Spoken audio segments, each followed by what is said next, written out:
আৰু ভাইটি এটা কথা কওঁ, তুমি কোনখন যোৰহাটৰ মানুহক তুমি গছপুলি ৰুবলৈ শিকাবলৈ আহিছা? যিখন যোৰহাটত অকল এজন মানুহে এখন অৰণ্য গঢ়ি থৈছে আৰু যাৰ কথা এতিয়া আমেৰিকাত ল'ৰা ছোৱালীবিলাকে স্কুলত পঢ়ে। আজি কেইদিনমানৰ পৰা সামাজিক মাধ্যমত আপোনালোকে দেখিছে এজন ল'ৰাই চাইকেল চলাই জুবিন গাৰ্গৰ স্মৃতিত গোটেই সমগ্ৰ অসমতে 1 লাখ নাহৰ পুলি ৰোপণ কৰিম বুলি ঘূৰি ফুৰিছে। 2-3 দিনৰ আগত যোৰহাটলৈ আহি এটা সৰু কথাৰ কাৰণে গোটেই যোৰহাটখনৰ বদনাম কৰি থৈ গ'ল। কাৰণ জুবিনদাৰ অনুৰাগী যোৰহাটত বহুত থকা বুলি ভাবিছিলোঁ, কিন্তু 1%ও আমি সেই ছাপৰ্ট নাপালোঁ আৰু 1%ও আমি জুবিনদাৰ সেনেকুৱা অনুৰাগী নাপালোঁ। আৰু তেওঁৰ সেই ভিডিঅ'টোৰ তলত বহুত মানুহে হাত উজান দি বহুত কমেণ্ট লিখিলে যোৰহাটৰ বিষয়ে। সেইখিনি ক'বলৈ যোৱা নাই। ল'ৰাজন কোন আপোনালোকে জানে বহুতে, আৰু মই মুখেৰে নাম লৈ তেওঁক নতুনকৈ আকৌ গ্লেমাৰ দিবলৈ নাযাওঁ। তেওঁলৈ কিছুমান প্ৰশ্ন আছে আৰু তেওঁক ক'বলৈ কিছুমান কথা আছে। যোৰহাটৰ জগন্নাথ বৰুৱা মহাবিদ্যালয়ত তেওঁ নাহৰ পুলি ৰুবলৈ নাপালে আৰু সেইকাৰণে তেওঁ গোটেই যোৰহাট জিলাখনকে তেওঁ বদনাম কৰিলে। তেওঁৰ কিন্তু মূল কথা এইটো নহয়, তেওঁক আচলতে গ্লেমাৰ লাগিছিল। তেওঁ আহিব বুলি হাতত মালা লৈ মানুহ যোৰহাটত ৰৈ থাকিব লাগিছিল। মানুহৰ মাত আমি নাপালোঁ যে ক'ৰ পৰা আহিছা ভাইটিহঁত, ক'ত যাবা, বা জুবিনদাৰ হৈ তোমালোকে ভাল কাম কৰি আছা, বা জয় জুবিনদা, এনেকুৱা কাৰো কথা নুশুনিলোঁ। তেওঁৰ আটাইতকৈ ডাঙৰ সমস্যাটো হৈছে সন্মান, সেই বিচাৰি ফুৰা সন্মানটো, যিটো সন্মান যোৰহাটত নাপালে আৰু সেইকাৰণে এই বদনাম। আৰু ভাইটি এটা কথা কওঁ, তুমি কোনখন যোৰহাটৰ মানুহক তুমি গছপুলি ৰুবলৈ শিকাবলৈ আহিছা? যিখন যোৰহাটত অকল এজন মানুহে এখন অৰণ্য গঢ়ি থৈছে আৰু যাৰ কথা এতিয়া আমেৰিকাত ল'ৰা ছোৱালীবিলাকে স্কুলত পঢ়ে। সন্মান বস্তুটো খুজি লোৱা বস্তু নহয়, যিটো তুমি বিচাৰি আছা। 23-24 হাজাৰ ফলোৱাৰ মাত্ৰ তোমাৰ হৈছেহে। তুমি সেইখিনিতে তুমি যিটো গ্লেমাৰ বিচাৰিছা, সেই গ্লেমাৰটোৰ যোগ্য তুমি হয় নে নহয় প্ৰথম সেইখিনি জানিব লাগিব। কেতিয়াবা এনেকুৱা হয়, এনেকুৱা কিছুমান ঠাইত আমাক নিমন্ত্ৰণ কৰে, তাত বহুত কিছুমান ডাঙৰ মানুহ থাকে, সৰু মানুহ থাকে, বহুতো মানুহ থাকে তাতে। সেই ঠাইত আমি যেতিয়া যাওঁ, তাত কি 2-3জনমান মানুহে মাতে, যিকেইজনে আমাক নিমন্ত্ৰণ কৰে সেইকেইজনে মাতে, তাৰ বাহিৰে কোনো আমাকো পাত্তাই নিদিয়ে।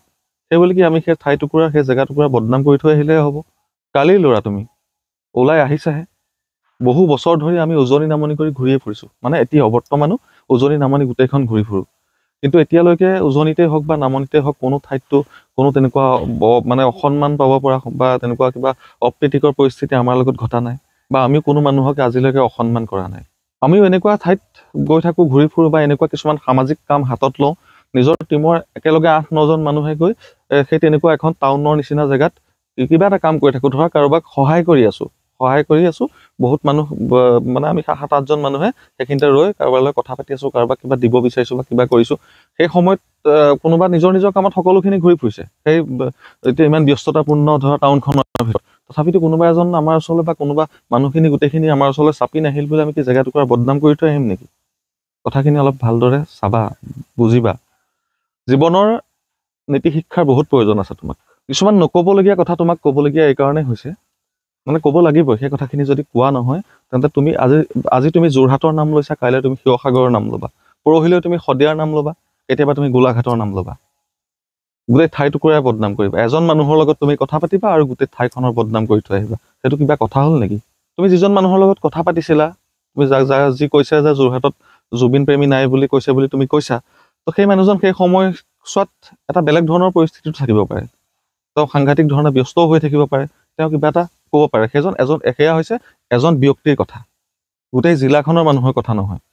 আৰু তুমি যে কৈছা যোৰহাটত জুবিন প্ৰেমী নাই, তুমি হয়তো জুবিন গাৰ্গ নাইকিয়া হৈ যোৱাৰ পিছদিনাৰ পৰা যোৰহাটৰ পৰিস্থিতি কি নাজানা, যে আপাৰ আছামৰ বহুত মানুহ জুবিন ক্ষেত্ৰলৈ যাবই নোৱাৰিলে, জুবিনদাৰ সমাধিলৈ বহুত মানুহ যাবই নোৱাৰিলে ইয়াত ৰাস্তা ভেটি থোৱাৰ কাৰণে। সেই কথাখিনি জানা? আৰু জুবিন প্ৰেমী থকা নথকাৰ বিষয়ে তেনেকৈ এইকাৰণে নক'বা যে এখন যোৰহাটত যেতিয়া জুবিন গাৰ্গৰ এটা অনুষ্ঠান ৰখা হয়, মানুহে টাৱাৰৰ ওপৰত উঠি যায়। নিজ চকুৰে দেখি আহিছোঁ, সৰুৰে পৰা দেখি আহিছোঁ, আজি 2007-08 চনৰ পৰা সেইবিলাককে দেখি আহিছোঁ। গতিকে জুবিনৰ প্ৰতি কাৰ কিমান প্ৰেম আছে, কি নাই, সেইখিনি অন্তত মানে যোৰহাটবাসীয়ে তোমাৰ পৰা জানিবলৈ বিচৰা নাই, বা তুমি চাৰ্টিফিকেট দিব নালাগে যোৰহাটত কি আছে কি নাই। যদি তুমি যোৰহাট আহি সেইখিনি সন্মান বিচাৰিছিলাই, তেন্তে ছ'চিয়েল মিডিয়া ইনফ্লুৱেঞ্চাৰ যোৰহাটত কোন কোন আছিল তুমি নিজে চাই ল'ব লাগিছিল। মই আকৌ কৈছোঁ যে তুমি কালিৰ ল'ৰা, তুমি জুবিন গাৰ্গ নাইকিয়া হোৱাৰ পিছৰ পৰা তুমি ঘপককৈ আৱিৰ্ভাৱ হোৱা এটা বস্তু, তুমি বহুত পুৰণা বস্তু নহয়তো। নাহৰ পুলি ইমান বছৰ কি কৰিছিলা? জুবিন গাৰ্গে কালি পৰহিহে কৈছিলা নেকি যে নাহৰ পুলি ৰুব লাগে বুলি? ঢুকুৱাৰ আগতহে কৈ থৈ গৈছিল নেকি নাহৰ পুলি ৰুব লাগে বুলি? কিবা এটা উদ্যম লৈছা, কিবা এটা কাম কৰিম বুলি ভাবিছা, নিজৰ মতে কৰি যোৱা, ৰাইজে ভাল দেখিব। তুমি সন্মান যিখিনি পাব লাগে সেইখিনি পাবা, যি পাব লাগে পাবা, নেপোৱাখিনি নেপোৱা, সেইটোৱে কথা। আৰু যি পাইছা, যি পাবা তাতে সন্তুষ্ট থাকিব লাগে। তো এইটো ভিডিঅ' যোৰহাটবাসী ৰাইজৰ বাবে। তো যোৱাকালি যিটো ঘটনা ঘটিল আমাৰ লগত, সেই ঘটনাটোত বহুত বেছি মন্তব্য আহিছে যে এজন মানুহৰ কাৰণে গোটেই যোৰহাট কিয় বদনাম কৰিছা। এতিয়া মই দুটামান কথা কওঁ। প্ৰথম কথা হ'ল কি, ঘৰৰ এজন সদস্যই যদি কিবা বেয়া কাম কৰে গোটেই ঘৰখন কিন্তু বদনামী হৈ যায়। মোৰ পিছপিনে গামোচাখনত লিখাই আছে জয় জুবিন দা বুলি, আৰু চাইকেলখনৰ আগপিনে এখন বেনাৰত লিখাই আছে যে আমি প্ৰকৃতিৰ বন্ধু জুবিন দাৰ স্মৃতিত 1 লাখ গছৰ পুলি সমগ্ৰ অসমতে ৰোপণ কৰি আছো। তো এইখিনি বস্তুটো নিশ্চয়কৈ দেখা পাইছে যোৰহাটবাসী ৰাইজে, অৰ্থাৎ টাউনত যিখিনি মানুহ থাকে নিশ্চয়কৈতো দেখা পাইছে। তো সেইখিনি মানুহে আমাক কিয় নৰখালে যে ক'ৰ পৰা আহিছা, ক'ত যাবা। এনেকুৱা বিষয়বিলাকৰ ওপৰত বহুদিন মাত মতা নাছিলো আৰু এতিয়াও মাতিবলৈ মন নাছিল।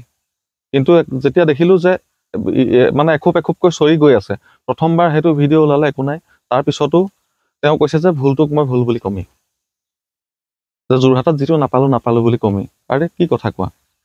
মই আকৌ কৈছো, যদি তোমাৰ ইমান ইচ্ছাই আছিল সন্মান পাবলৈ, তেতিয়াহ'লে যোৰহাটত আছে নহয় ছ'চিয়েল মিডিয়া ইনফ্লুৱেঞ্চাৰ, খবৰ নকৰিলা কিয়? খবৰ এটা কৰি নাহিলা কিয়?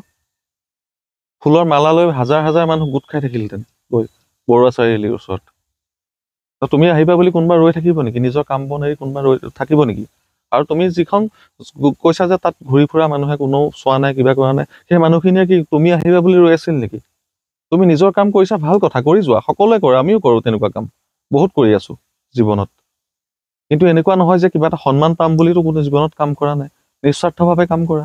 সেইকাৰণে কৈছো যে জীৱনৰ আদি পাঠৰ প্ৰয়োজন বহুত হৈ আছে তোমাক, বা জীৱনৰ ওপৰত নীতি শিক্ষা ল'বলৈ বহুত আছে তোমাৰ। আৰু সমূহ দৰ্শককো কৈছো যে এনেকুৱা ধৰণৰ মানুহবিলাকৰ পৰা, এনেকুৱা ধৰণৰ মন্তব্যৰ পৰা বা এনেকুৱা ধৰণৰ মানুহবিলাকৰ পৰাও এই আমি যে ভাগ হৈ যাওঁ, ভাগ আচলতে সেইকাৰণে হওঁ। এই যে উজনি নামনি কৰে, জিলাৰ নাম লয়, আমি যে ভাগ হোৱাৰ মূল কাৰণটো কিন্তু এনেবোৰ মানুহে।